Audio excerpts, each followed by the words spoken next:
Bismillahirrahmanirrahim.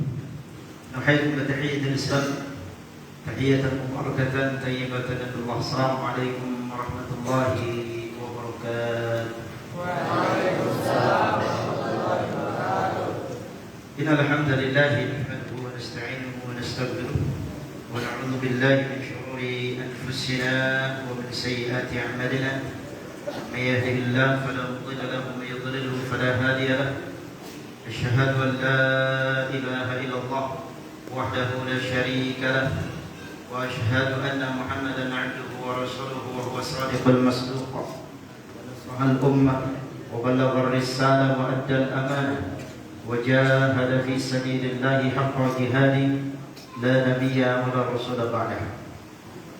قال الله تعالى في كتابه الكريم العظيم وهو أصدق القائلين وأحسن القائلين: أعوذ بالله من الشيطان الرجيم. يا أيها الذين آمنوا اتقوا الله حق تقاته ولا تموتن إلا وأنتم مسلمون. وقال أيضا: يا أيها الذين آمنوا اتقوا الله وقولوا قولا سديدا يصلح لكم أعمالكم ويغفر لكم ذنوبكم ومن يطع الله ورسوله فقد فاز فوزا عظيما. قال الرسول عليه الصلاة والسلام في حديثه: فإن أصدق الحديث كتاب الله وخير الهدي هدي محمد صلى الله عليه وسلم وشر الأمور محدثاتها فإن كل محدثات بدعة وكل بدعة ضلالة وكل ضلالة في النار. أما بعد. Pertama-tama dan yang paling utama, marilah ucapan puja puji syukur kita panjatkan kehadirat Allah Subhanahu wa taala, Rabb semesta alam, penguasa jagat raya, pencipta alam semesta. Pada kesempatan pagi hari yang cerah ini, ceria sekaligus, Allah Subhanahu wa taala memberikan kesempatan, kesehatan, waktu luang kepada kita untuk bisa melaksanakan berbagai macam rangkaian aktivitas ibadah dalam rangka taqarrub, mendekatkan diri kepada Allah Subhanahu wa taala. Allah Tabaraka wa taala yang telah memberikan kenikmatan berupa nikmat sehat, nikmat Islam, nikmat sihat wal afiyah, dan juga nikmat iman yang Allah Subhanahu wa taala berikan, tanamkan dalam diri kita, yang merupakan sebuah kenikmatan yang sangat besar yang harus kita syukuri. Allah Subhanahu wa taala menjadikan kita orang yang beragama Islam, agama yang paling sempurna dan satu-satunya agama yang Allah terima. Allah Subhanahu wa taala berfirman: "Inna dina 'indallahil Islam." Sungguhnya agama yang Allah terima dan Allah Subhanahu wa taala jadikan ini di sisinya adalah Islam. Ini merupakan hidayah taufik yang Allah Subhanahu wa taala berikan tidak kepada semua orang, tidak kepada orang sembarangan. Allah berikan ini kepada orang-orang khusus. Kesempurnaan Islam muncul dari apa yang telah Allah Subhanahu wa taala turunkan. Berasal dari zat yang maha sempurna, paripurna, Allah Jalla Jalaluhu. Allah Subhanahu wa taala utus nabinya yang mulia Muhammad bin Abdullah juga sebagai seorang manusia yang paling sempurna akhlaknya, ibadahnya, muamalahnya. Begitu juga Allah turunkan Alkitab sebagai kalam Allah, juga sebagai kitab suci yang menyempurnakan, menghapus syariat-syariat sebelumnya, Al-Qur'anul Karim. Maka ini sebuah kenikmatan yang harus kita syukuri. Selawat dan iring salat juga tidak lupa dan lalai kita sanjungkan kepada uswah qudwah kita, manusia pilihan Nabi akhir zaman, khatamul anbiya wal mursalin, Muhammad bin Abdullah bin Abdul Muttalib bin Hashim bin Abdi Manaf bin Kilab bin Qusay bin Ma'ad bin Adnan bin Duriyati Ismail bin Ibrahim alaihima assalam. Semoga selawat dan salam tercurah kepada beliau, keluarganya, para sahabatnya, tabi'in, tabi'ut tabi'in, dan orang-orang yang senantiasa mengikuti, mempelajari, mengajarkan, mendakwakan, menyebarluaskan sunnah-sunnah Nabi alaihi salatu wassalam, yang mungkin mulai terasing, mulai langka, mulai dianggap sesat, padahal hakikatnya sesuatu yang hak. Maka Allah Subhanahu wa taala memberikan amanah kepada kita, orang-orang muslim. Salah satunya adalah untuk mempelajari, setelah itu adalah untuk mengajarkan dan mengamalkan apa yang sudah kita pelajari. Kaum muslimin, anak-anak, para santri yang saya cintai karena Allah, begitu juga para wali-wali santri yang sudah hadir pada kesempatan kali ini, saya ucapkan jazakumullah khairal jazaa atas kedatangannya. Ini merupakan pertemuan perdana bagi saya di Ma'had Ibnu Majah. Saya mengucapkan terima kasih kepada mudir kita Ustaz Syahrul Fatwa LC Habibullah, begitu juga DKM Masjid Ibnu Majah atas kesempatan dan amanah besar yang diberikan kepada anak pada kesempatan pagi hari ini. Ikhwan fiddin, azzakallahu wa iyyakum, tema yang akan kita ambil pada kesempatan pagi hari ini apa judulnya? Ilmu dan amal yang tak terpisahkan. Ini bukan seperti cerita dongeng atau cerita novel bagaikan Romeo and Juliet. Pernah dengar ya? Romeo and Juliet, yang katanya cinta abadi tidak disetujui, akhirnya bunuh diri. Atau kisah Laila Majnun. Pernah dengar? Ceritanya begitu ya, kisah Laila Majnun. Yang cerita-cerita yang fiktif, dongeng, atau menjual mimpi dan cita-cita yang lain, cerita-cerita yang lain. Ataupun kisah yang terjadi dari seorang mantan budak yang bernama Barirah dengan suaminya dulu yang bernama Mughith. Setelah Barirah dia sudah dimerdekakan, kemudian cinta dari Mughith bertepuk sebelah tangan, di mana Barirah yang diharapkan untuk kembali kepada Mughith ternyata tidak mau. Tapi kalau ilmu dan amal ini harus beriringan bersamaan, tidak boleh terpisahkan. Ketika ada ilmu, di situ ada amal. Ketika ada amal, ya di situ berdasarkan ilmu. Yang ini terus melekat dan ini terus berkaitan. Bukan seperti cerita persahabatan Adam dengan Umar misalnya, sekarang akur, besok berantem misalnya. Bukan seperti yang begitu. Tapi ilmu dan amal kedua-duanya harus dipadankan antara keduanya. Makanya ilmu dan amal yang tidak terpisahkan. Sekarang kita akan bahas sedikit bahwa Allah Subhanahu wa taala menciptakan makhluknya dengan berpasangan. Benar gak? Ada kanan, ada apa? Ada kanan, ada kiri, ada atas, ada bawah, ada siang, ada malam, ada laki, ada perempuan, ada langit, ada bumi. Allah ciptakan makhluknya berpasang-pasangan. Allah Subhanahu wa taala sebutkan di dalam surat Adz-Dzariyat. Surat Adz-Dzariyat ayat 49. Allah Subhanahu wa taala berfirman, A'udzu billahi minasyaitonir rajim, wa min kulli syai'in khalaqna zawjaini la'allakum tadhakkarun. Kata Allah Subhanahu wa taala, wa min kulli syai', dari segala sesuatu. Di sini Allah menggunakan kalimat syai' dengan isim nakirah. Syekh Abdurrahman As-Sa'di dalam kitabnya Qaid Fiqhiyah salah satunya menyebutkan dalam bait syairnya bahwasanya an-nakiratu tufidul umumah. Nakirah itu menunjukkan, memberikan faedah umuman. Jadi apapun segala sesuatu khalaqna yang telah kami ciptakan zawjaini berpasang-pasangan. Berpasang-pasangannya tentu saja sesuai dengan fitrah, sesuai dengan syariat, sesuai dengan agama. Jangan mentang-mentang sama-sama jenisnya kemudian berpasangan berdasarkan dalil ini. Sama-sama fulan dengan fulan, sama-sama fulana dengan fulana. Dalilnya apa? Berpasangan. Tapi apakah sesuai dengan syariat? Tidak. Maka harus disesuaikan dengan fitrah. Allah Subhanahu wa taala ciptakan manusia, ciptakan kita berpasangan. Salah satunya disebutkan dalam tafsirnya, salah satunya Ibnu Katsir Abu Fida rahimahullah, beliau menyampaikan jami'ul makhluqati azwajun. Seluruh makhluk, namanya makhluk sifatnya sifat apa? Dalam pelajaran surah, makhlukun sifat apa? Bentuknya bentuk kalimat apa dalam bahasa Indonesia?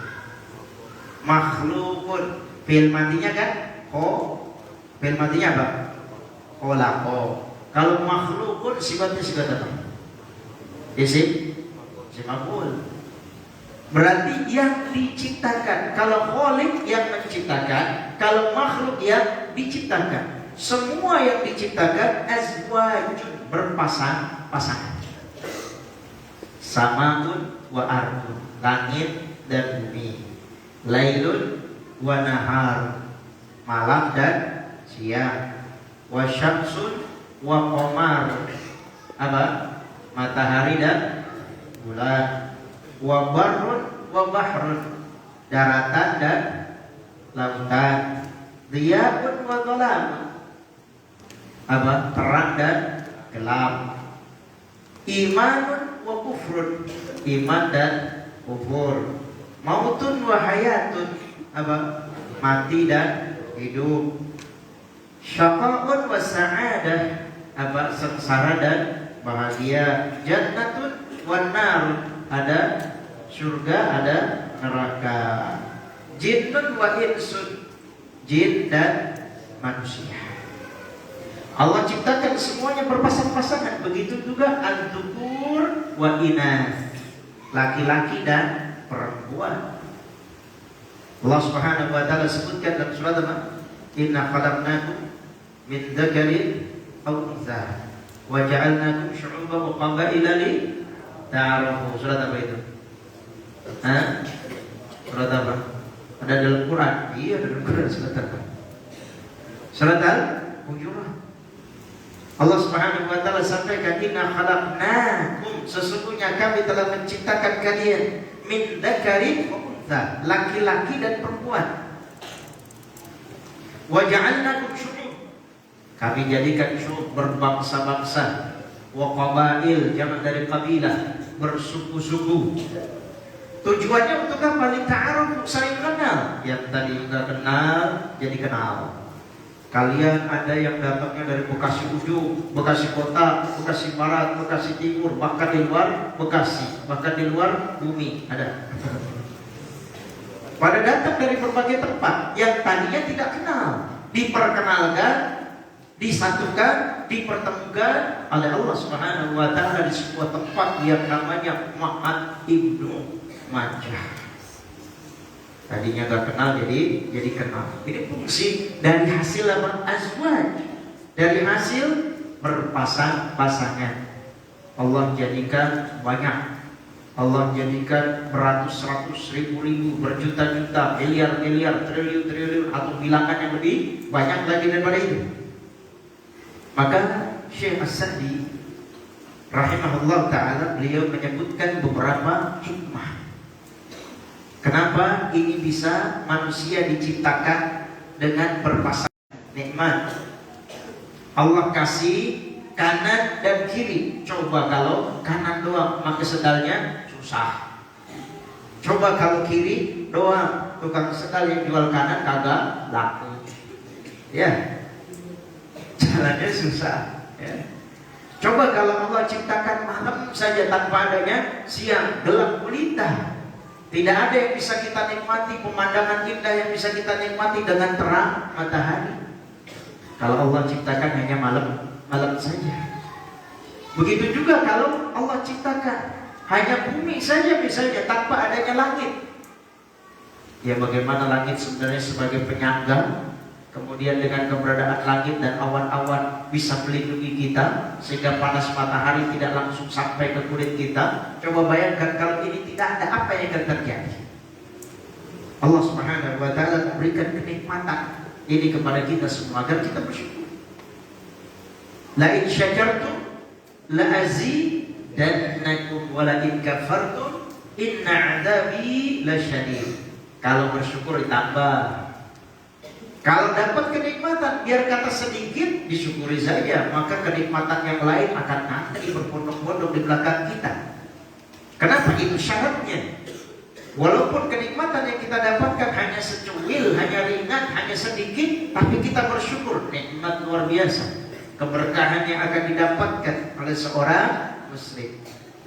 Kemudian yang kedua, dengan berpasangan, maka keberadaan makhluk tetap ada dan berkembang dan meraih banyak manfaat dengan berpasangan.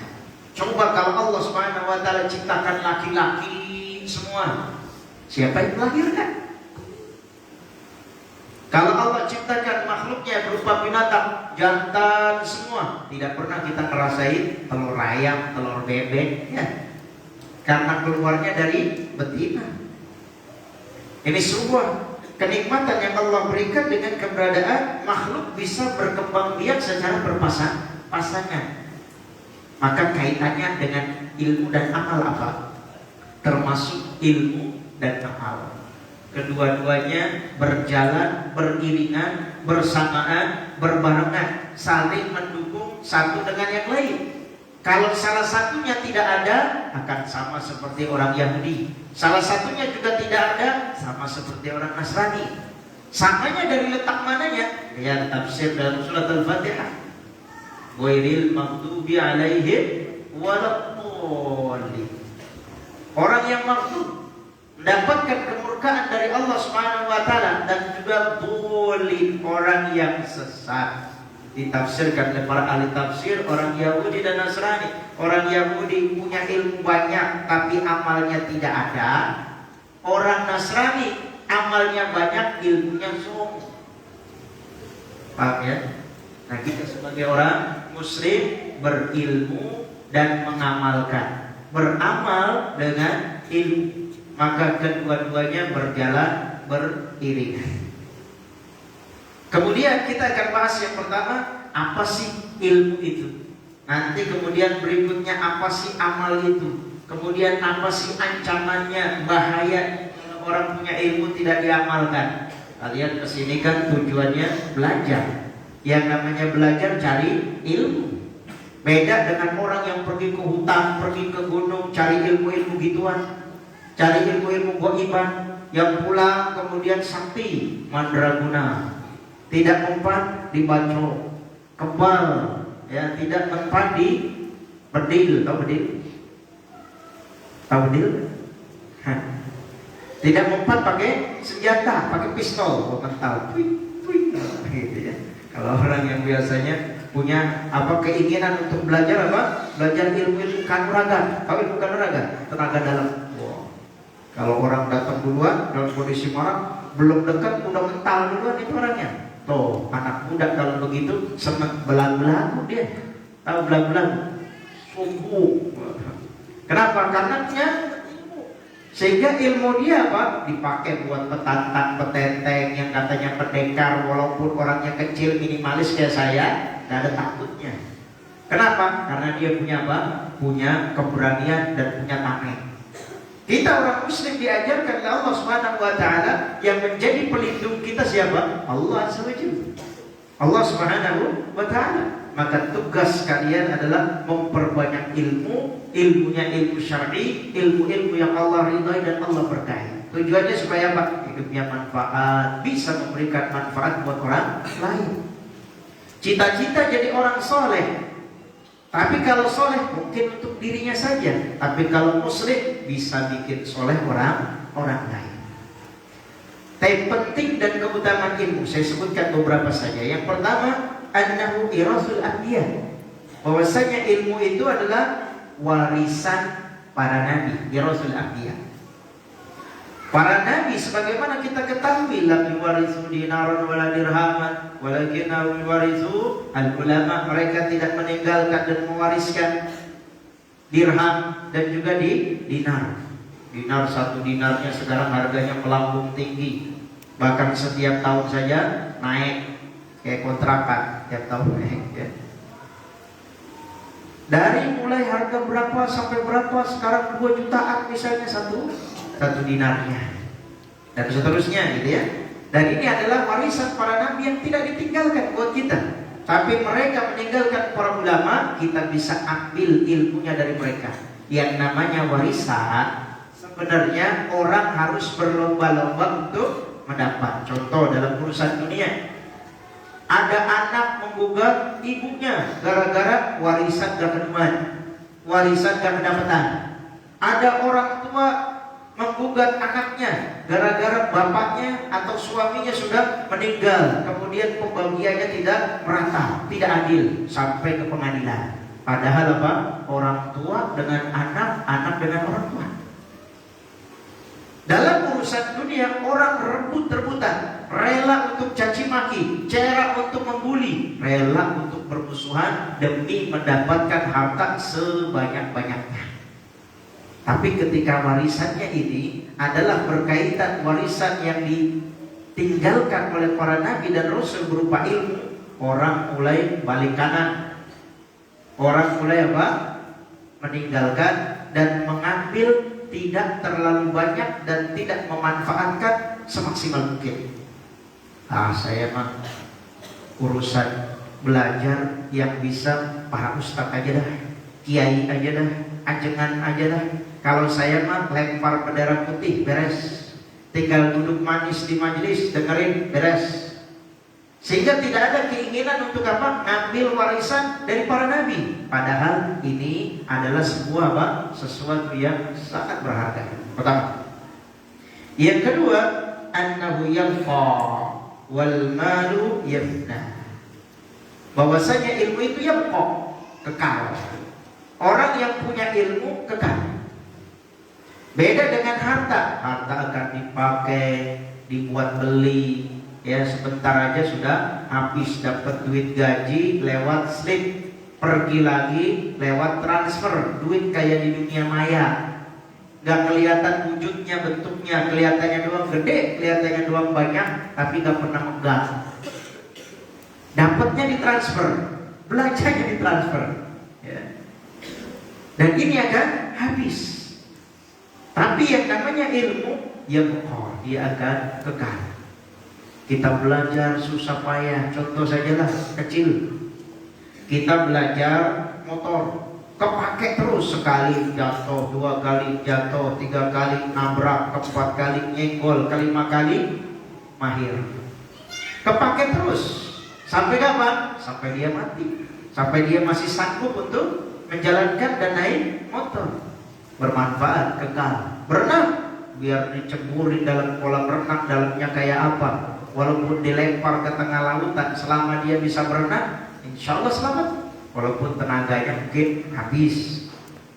Tapi hakikatnya apa? Ilmu dalam urusan begitu saja, kalau dia tidak pakai lama, itu akan mengekalkan. Apalagi kaitannya dengan ilmu yang urusan syariat agama kita. Yang kedua. Yang ketiga, annahu la yat'abu sahibuhu fil harathah. Di mana orang yang memiliki ilmu, dia tidak akan capek susah payah dalam menjaga ilmunya. Dan orang punya harta susahnya bukan main, mati-matian untuk nyarinya, dapatnya dan jaganya. Nyarinya susah, dapatnya susah, udah dapat jaganya. Orang punya mobil, belum ada garasinya, bikin garasi. Udah ada garasinya, belum ada pagarnya, bikin pagar. Udah ada pagarnya, takut kecolongan, dikasih gembok. Gemboknya sekarang malingnya lebih pinter, cuma pakai kayak tangkuk bisa putus. Pakai beli yang pakai kode yang anti maling dan lain-lain. Susah. Punya harta emas bejibun banyak, kayak toko emas berjalan. Disimpan di dalam rumah, dipakai cuma 1-2 helai. Ditaruh di dalam laci, lacinya dikunci. Di dalam lemari, lemarinya dikunci. Dalam lemari, di dalam kamar, kamarnya dikunci. Kamarnya dalam rumah, rumahnya dikunci. Kuncinya ada di gerbangnya, gerbangnya dikunci. Ditungguin satpam, portalnya masih dikunci. Masih takut dicolong, masih takut dicuri oleh orang. Susah dalam menjaganya, susah dalam memeliharanya. Kenapa? Karena harta takut hilang. Tapi ilmu siapa yang mau nyolong? Siapa yang mau ngambil? Orang bilang ada ilmu laduni, katanya bisa diturunkan. Wah, enak kalau begitu ya. Belajar bahasa Arab, bahasa susah-susah harus hafal kaidah nahwu sama Ustaz Adil, belajar kaidah sorok dari Ustaz Adil, ya belajar durusuk lubung bahasa susah, udah turun aja, wah gitu ya. Enak kalau bisa diturunkan. Tapi sayangnya apa? Harus bersusah payah untuk mendapatkan ilmu tersebut. Nah, ketika sudah didapatkan, tidak perlu bersusah payah untuk menjaganya sebagaimana harta, paling dalam urusan murojaah dan lain-lain.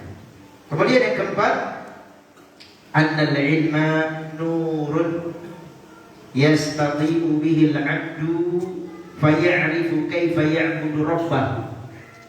Bahwasanya ilmu itu adalah nur. Apa nur? Cahaya. Nur, cahaya. Saya sering dengar kalimat nur di kelas ya. Jadi kalau ada yang tersinggung maafin aja, saya cuma baca doang. Innal ilma nurun, bahwasanya ilmu itu nur, cahaya. Ya, yastati'u bihi al-'abdu. Seorang hamba, seorang manusia, dia akan mendapatkan cahaya, mendapatkan penerangan, dan faya'rifu kaifa ya'budu rabbah. Dia akan tahu bagaimana caranya menyembah Allah, beribadah kepada Allah. Ini salah satu di antara penting dan keutamaan ilmu. Orang yang tidak tahu dalam beribadah kepada Allah karena minimnya ilmu yang dimiliki oleh orang tersebut sangat minimalis. Sholatnya beda sendiri. Allahu Akbar. Saya pernah ikut di samping orang lagi sholat, padahal di samping saya guru. Di samping saya guru. Sholat isya, saya sudah rakaat ketiga sama dengan imam. Kemudian di samping saya guru itu baru datang di rakaat ketiga. Berarti kan masbukers ya, masbukers, karena datangnya telat. Ya semua begitu kan. Kalau orang suka Facebook namanya Facebookers. Kalau orang suka masbuk namanya masbukers. Kalau orang senang baik namanya bikers, ya kan. Udah dicok-cok ya. Berarti orang ini masbukers, datangnya telat, guru. Ngapain dia?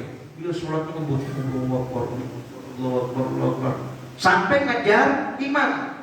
Begitu imam tasyahud akhir, dia ikut tasyahud akhir. Imamnya salam, dia ikut salam.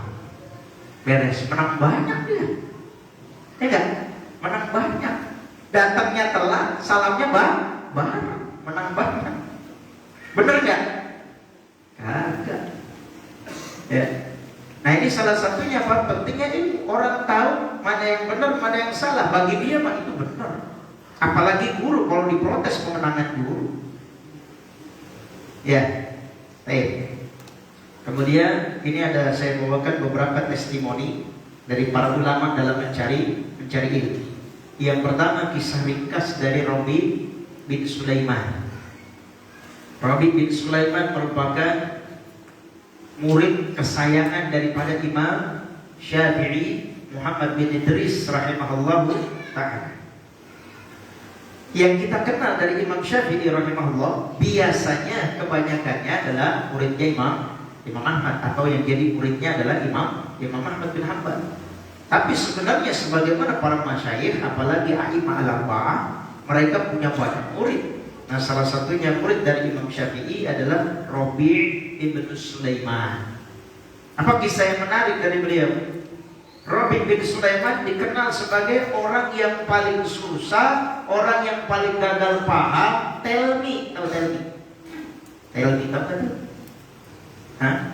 Telat mikir. Telat mikir. Mikirnya lama, gurunya, ustadznya nungguinnya sampai ngantuk. Jawabnya lama bener, padahal cuma hada atau hadihi, dengarnya gemes gitu. Telmi, telat mikir. Ini yang dimiliki oleh siapa? Rabi bin Sulaiman. Sampai dijelaskan berkali-kali, berulang-ulang dalam satu masalah. Sampai puluhan kali dijelaskan dalam riwayat yang 40 kali dijelaskan dalam satu urusan, masih gak paham juga, masih gak ngerti juga. Kalau guru yang gak sabaran udah ditinggal, Kalau guru yang gak sabar tulis terang, guru yang gak sabar suruh lari aja deh. Kalau guru yang gak sabar dah beli kitab aja lantung buat saya udah, taran tuh dapet nilainya. Ya. Kalau guru yang gak sabar. Tapi Imam Syafi'i rahimahullah teladan bagi kita di kalangan para ulama a'immatul arba'. Orang yang sangat terkenal dan madhabnya dipakai kebanyakan orang di negeri kita. Suatu saat bermajlis seperti ini, Imam Syafi'i mengajarkan kepada ribuan murid-muridnya. Karena yang diajarkan kagak ngerti, kagak mudah, Rabi' bin Sulaiman keluar izin. Ya, karena apa? Kadang orang belajar dia diem aja, tawaduk, kayak orang tawaduk gitu, diem aja. Bukan berarti dia paham, kadang-kadang dia bingung, ini maksudnya apa, suruh nanya bingung nanyanya apa, ngerti juga enggak. Maka Rabi' bin Sulaiman begitu, beliau akhirnya keluar. Imam Syafi'i sebagai seorang guru, sebagai ustadz, sebagai syekhnya melihat ini gelagat dari muridnya Rabi' bin Sulaiman. Keluar, dikejar. Wahai Rabi', kenapa ninggalin majelis saya? Jawaban beliau jujur. Nah, saya kasihan sama murid-murid Anda yang lain. Kalau cuma ngurusin saya yang gak ngerti, udahlah saya berhenti aja lah, dan urusin aja murid-murid yang lain. Tapi apa kata Imam Syafi'i rahimahullah? Beliau mengatakan ilmu itu seperti orang nyuapin. Kalau kalian masih orok, masih kecil disuapin oleh orang tua, belum kenyang, belum ada suara sendawa, masih disuapin terus. Maka kata Imam Syafi'i, saya akan menyuapi kamu sesendok demi sesendok demi sesendok sampai kamu kenyang. Maka Rabi' bin Sulaiman menjadi murid yang sangat luar biasa di kemudian hari, yang menjadi katib, penulis. Ya, ketika beliau Imam Syafi'i mendapatkan pertanyaan dari salah seorang aparat untuk mengajarkan agama sampai satu buku, yaitu Ar-Risalah, kitab usul fikih pertama dalam sejarah peradaban Islam. Yang jadi katibnya adalah asistennya Rabi' bin Sulaiman, jadi ulama besar. Kenapa? Karena sabar dalam belajar, gurunya sabar, muridnya sabar. Ya. Kisah kedua datang dari Ali Hasan Al-Kisai, seorang ulama pakar qiraat dan pakar bahasa. Bagaimana beliau belajar luar biasa, akan tetapi juga pemahamannya kurang, kemampuannya terbatas. Disebutkan dari para ulama-ulama ahli nahwu, ceritanya sangat masyhur. Gara-gara seekor semut yang tadinya sempat nyerah, dan saya tidak mau lagi untuk belajar, urusan para kiai tadi, urusan para ustaz, orang-orang pintar aja belajar.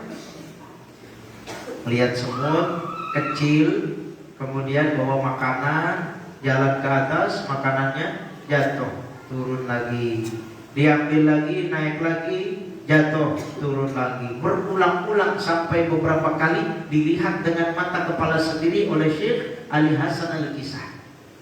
Apa yang terjadi? Semangatnya muncul lagi, motivasi membara dan berkobar dengan melihat semut saja, binatang kecil kayak gitu, diberikan semangat oleh Allah untuk mencari penghidupan dan perjuangan. Apalagi saya, manusia, diberikan akal, sehingga beliau jadi ulama besar di bidang qiraat dan juga di bidang apa? Lughah. Kemudian bagaimana kisah juga Syekh Abdullah bin Hamid Az-Zubaydi, di mana beliau rela tidur di kandang kambing. Tidur di kandang kambing. Ngapain tidurnya di kandang kambing? Nunggu gurunya yang namanya Syekh Abu Ali Al-Qai. Beliau juga seorang ahli bahasa, ahli nahwu.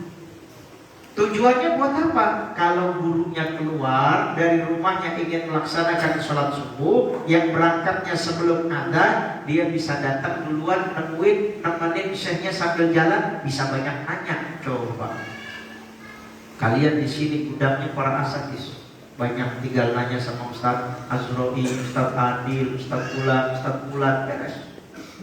Ya, Allah Subhanahu wa taala berikan kenikmatan yang sangat luar biasa bagi santri yang hidup di ma'had. Tempat bertanya banyak, fasalu ahla dzikri in kuntum la ta'lamun. Kalau tidak tahu, daripada bingung, daripada jadul, malu bertanya, sesat di jalan, malu banyak bertanya, malu-maluin gitu. Ini semua apa? Semua kenikmatan yang Allah Subhanahu wa taala berikan. Berikutnya begitu juga Imam Syafi'i. Dari zaman masih kecil beliau itu anak yatim. Bapaknya sudah tidak ada. Ibunya yang ngurus. Susah, miskin. Nulisnya harus nyari-nyari barang-barang bekas. Barang bekasnya bukan kertas-kertas, tapi apa? Kulit, daun, pelepah, tulang dijadikan media untuk nulis. Nah ini anak saudara nulis di buku baru selembar, 2 lembar dibuang. Baru selembar, dua lembar hilang. Baru sedikit kemudian minta beli lagi. Padahal masih banyak yang bisa dipakai, sehingga akhirnya orang lain yang dapat untung. Dibuang, ternyata masih bagus, buat anak saya, buat coretan, buat bungkus pisang goreng dan lain-lain. Ya kenapa? Zaman dahulu mereka pengen belajar, dapat ilmu harus berjuang dengan susah payah, sampai minimnya dana yang mereka punya, kemudian mereka maksimalkan dengan cara yang lain supaya dapat apa? Dapat faedah dari ilmu yang mereka pelajari. Baik, berikutnya arti amal bagi ilmu.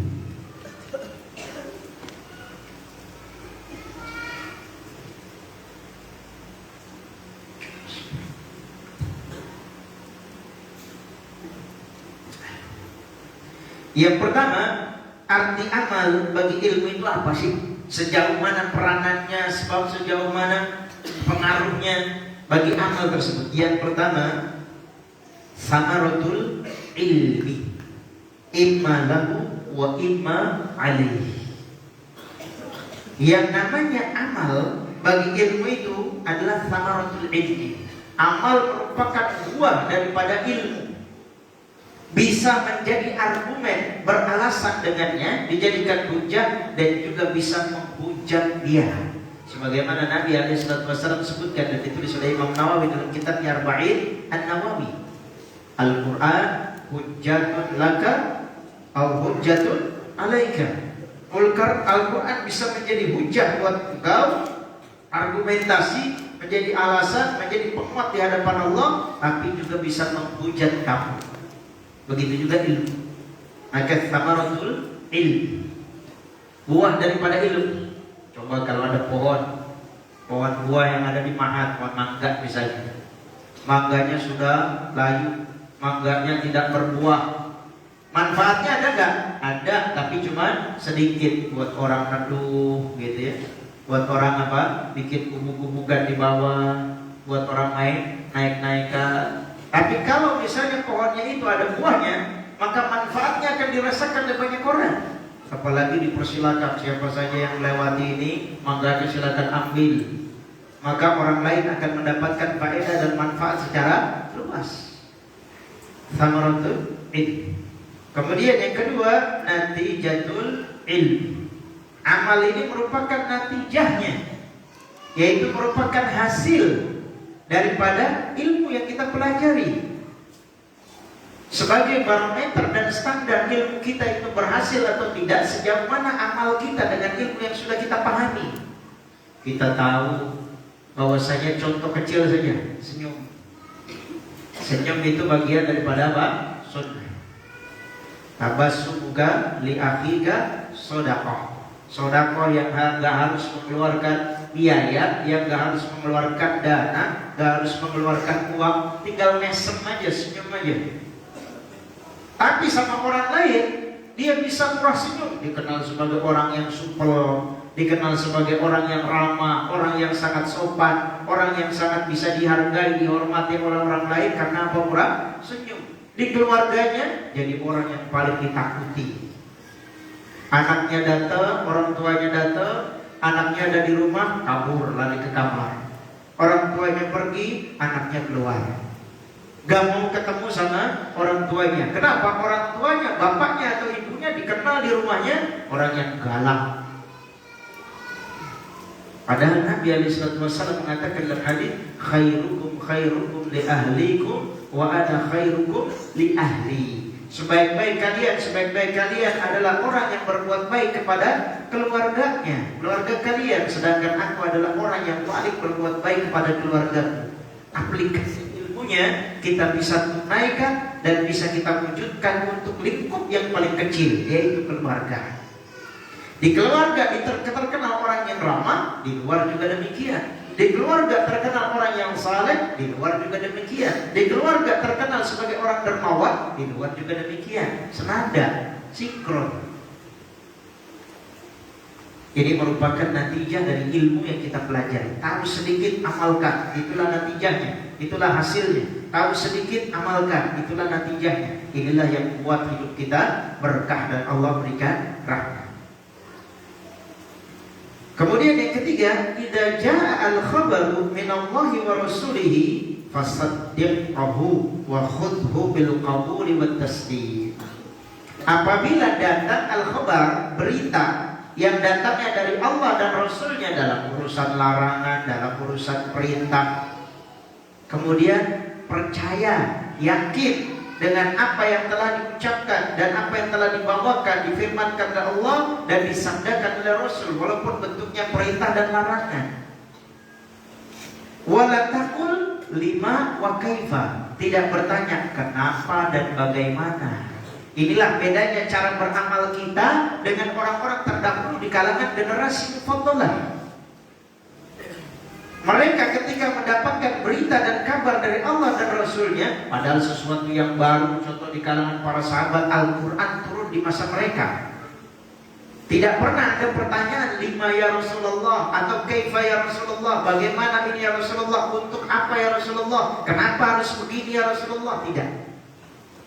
Mereka punya moto, slogannya sam'an wa ta'atan, sami'na wa ata'na, kami dengar, kami taat, beres. Urusan itu apa? Wajib. Urusan itu sunnah. Yang jelas ini datang perintahnya dari Allah dan Rasulnya, kerjakan. Selesai, habis perkara.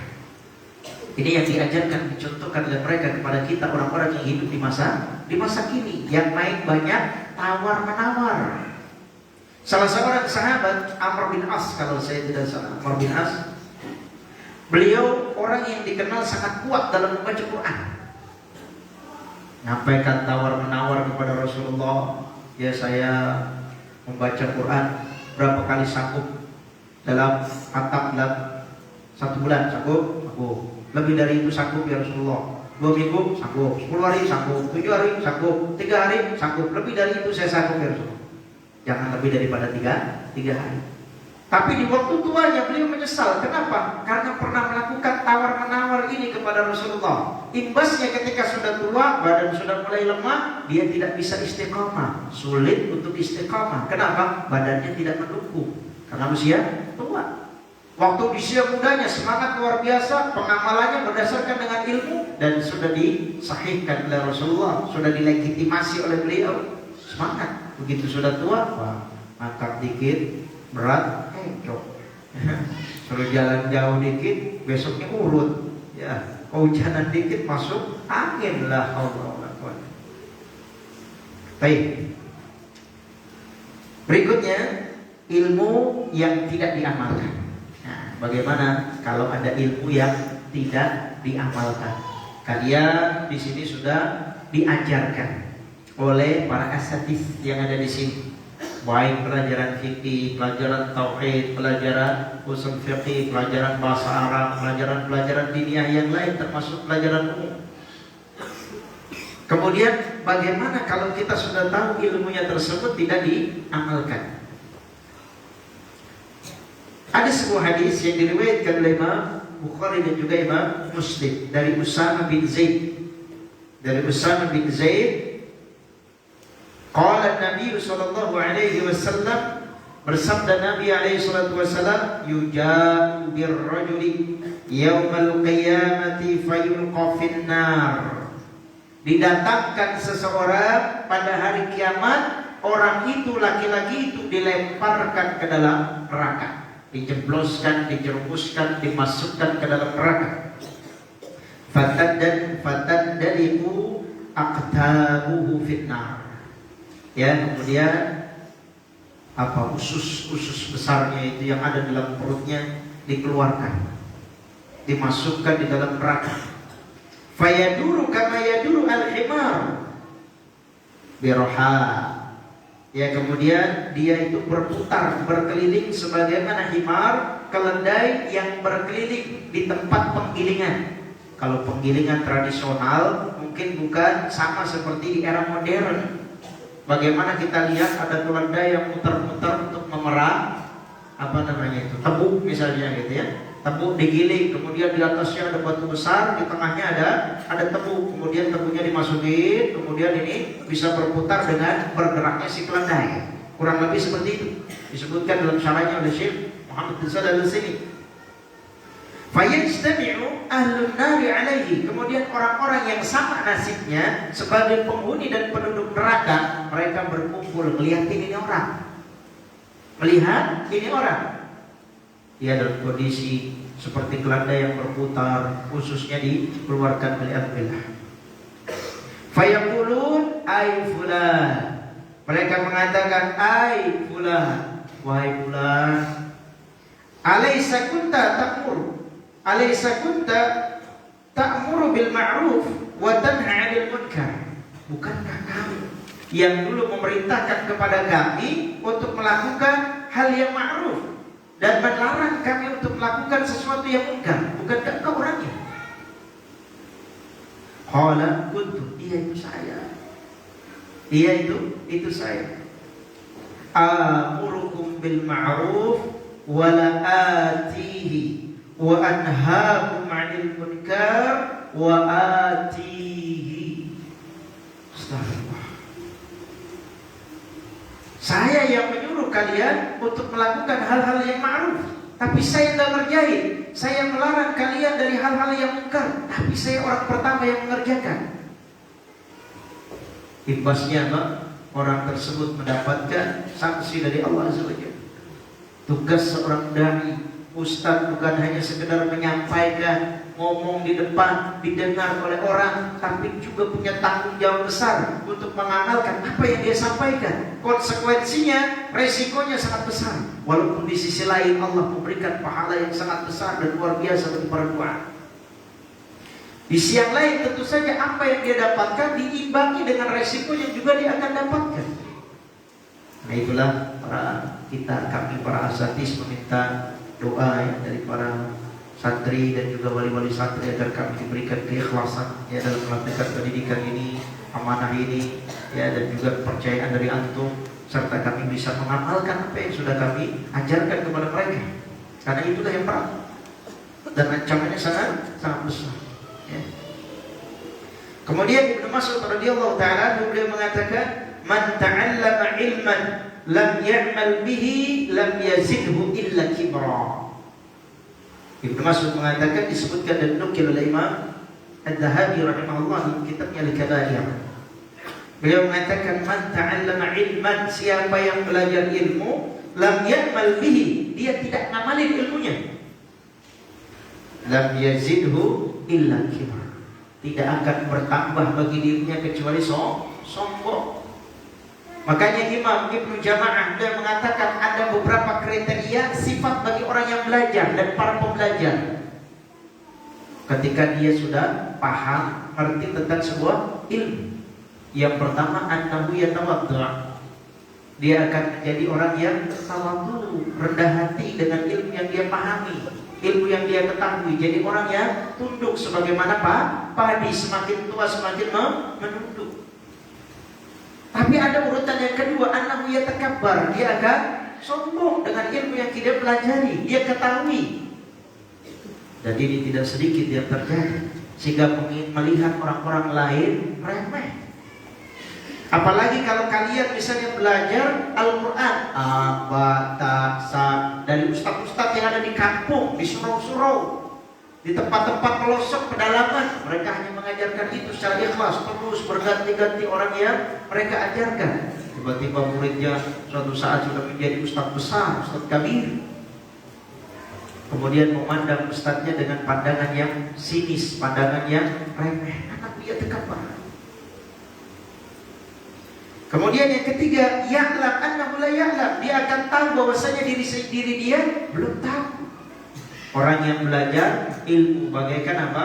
Kal-bahri. Al-ilmu kal-bahri la sahilalah. Ilmu itu seperti lautan yang tidak ada ujungnya, tidak kelihatan tepinya. Semakin menyelam semakin terasa dalam apa yang sudah dia masuk ke dalamnya. Ini kriteria dari orang yang belajar ilmu.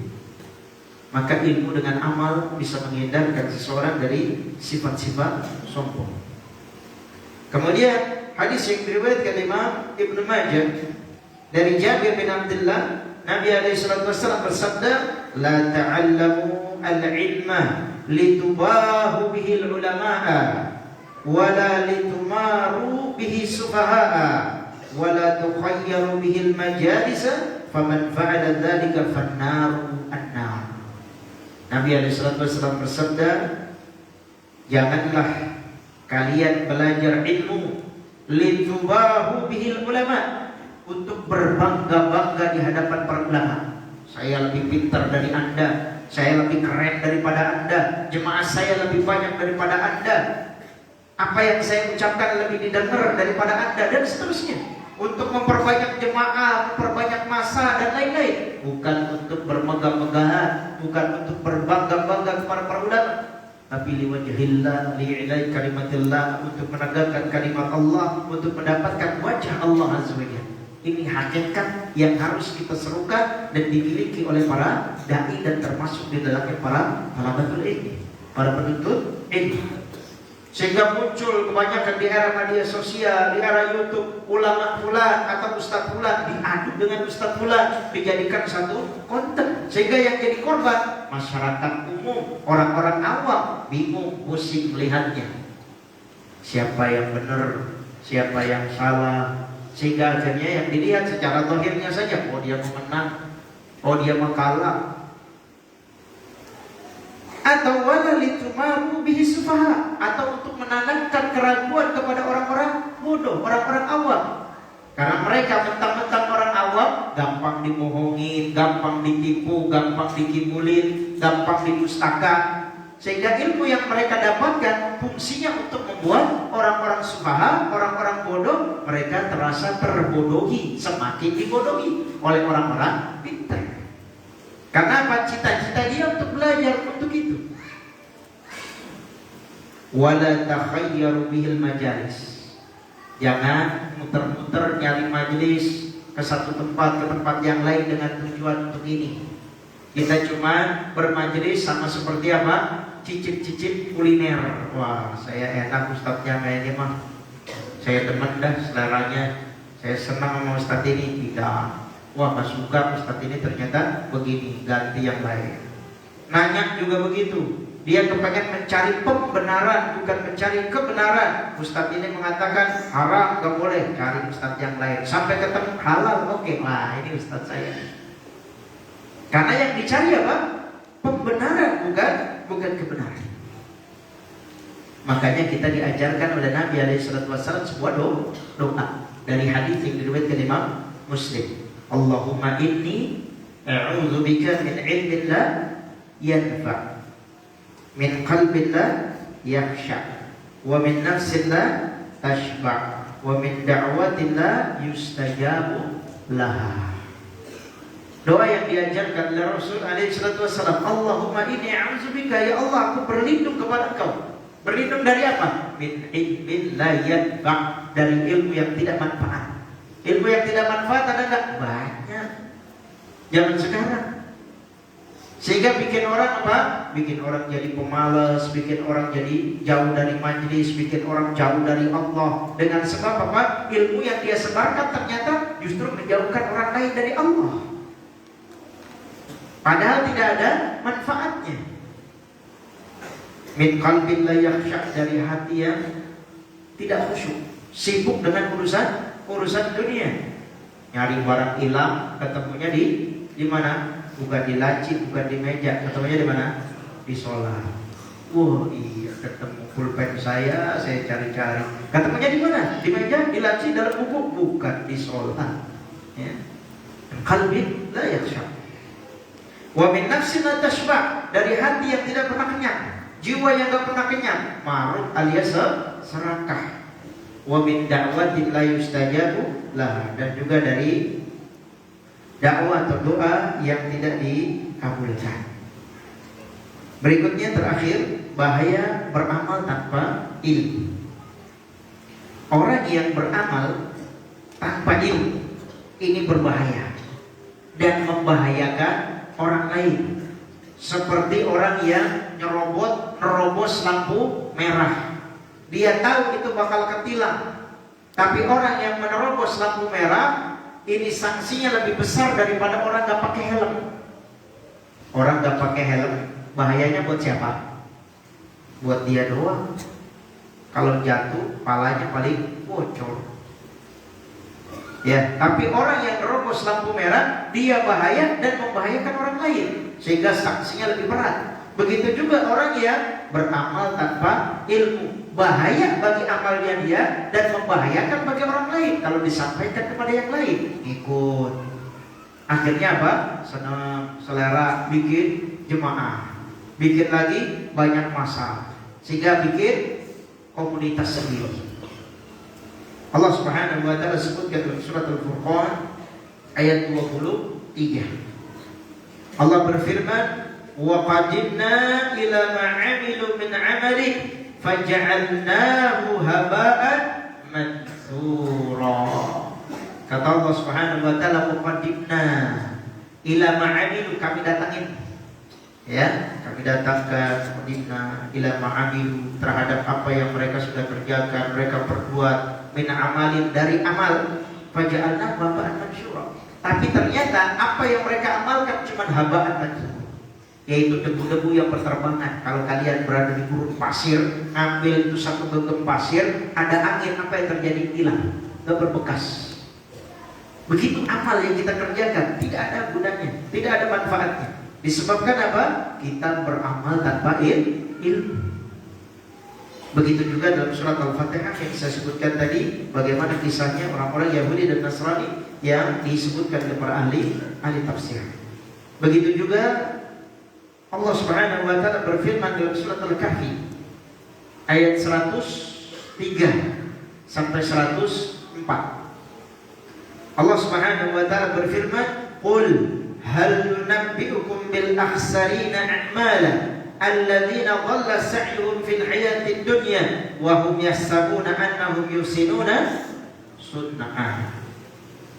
Kata Allah Subhanahu wa taala menjelaskan dalam ayat ini, "Qul," katakanlah, "hal nunabbi'ukum," apakah saya berikan kabar kepada kalian, bil akhsarin, tentang orang yang paling rugi amalnya. Orang kita beramal itu lelah, capek, bekerja dalam urusan dunia untuk mendapatkan lembur, mendapatkan tambahan uang, tambahan penghasilan, itu juga apa? Lelah. Begitu juga dalam urusan akhirat, sangat melelahkan.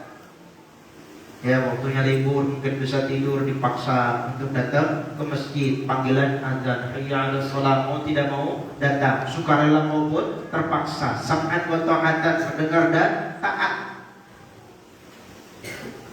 Tapi orang tersebut orang yang paling rugi amalnya, alladzina dhalla sa'yuhum, yaitu apa yang dia usahakan, dia kerjakan ternyata sia-sia, tidak dianggap fil hayatid dunya, dalam kehidupannya dia di dunia, wa hum yahsabuna annahum yusinuna sun'a, dia menyangka bahwasanya itu amalan yang paling top, amalan yang paling keren dan amalan yang paling bagus, ternyata cuma persangkaan saja, Allah tidak terima.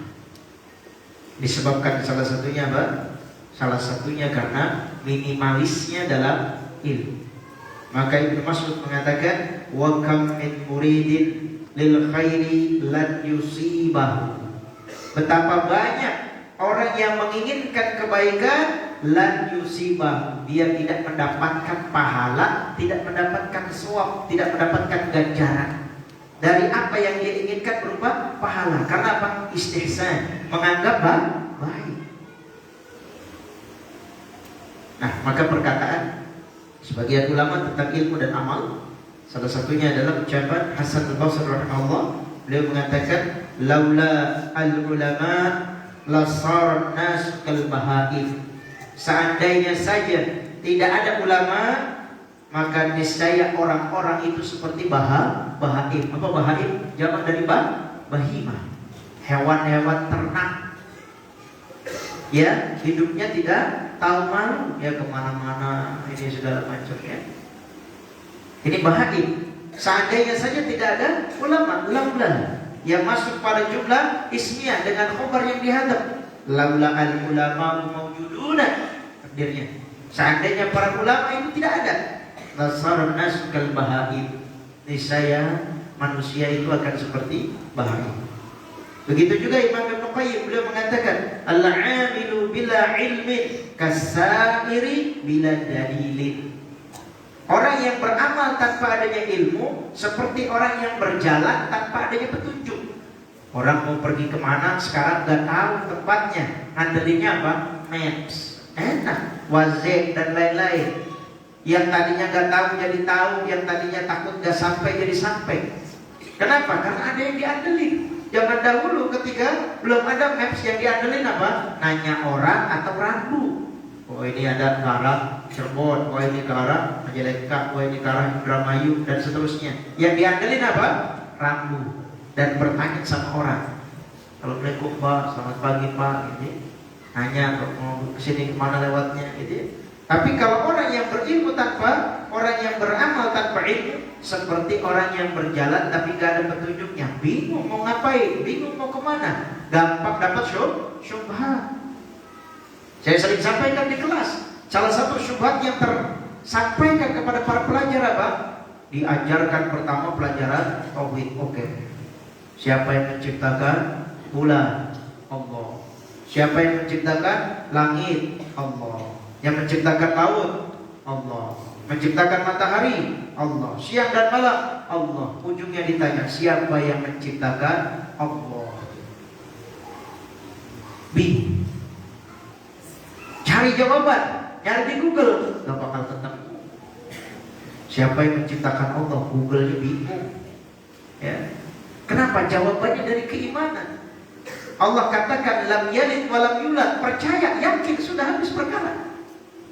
Urusan kita mikir kalau ada yang menciptakan ini pasti ada sesuatu, pasti ada yang menciptakan. Gak mungkin dia muncul dengan sendirinya. Itu akal manusia, terbatas, gak bisa disambung atau gak bisa diaduk dengan apa?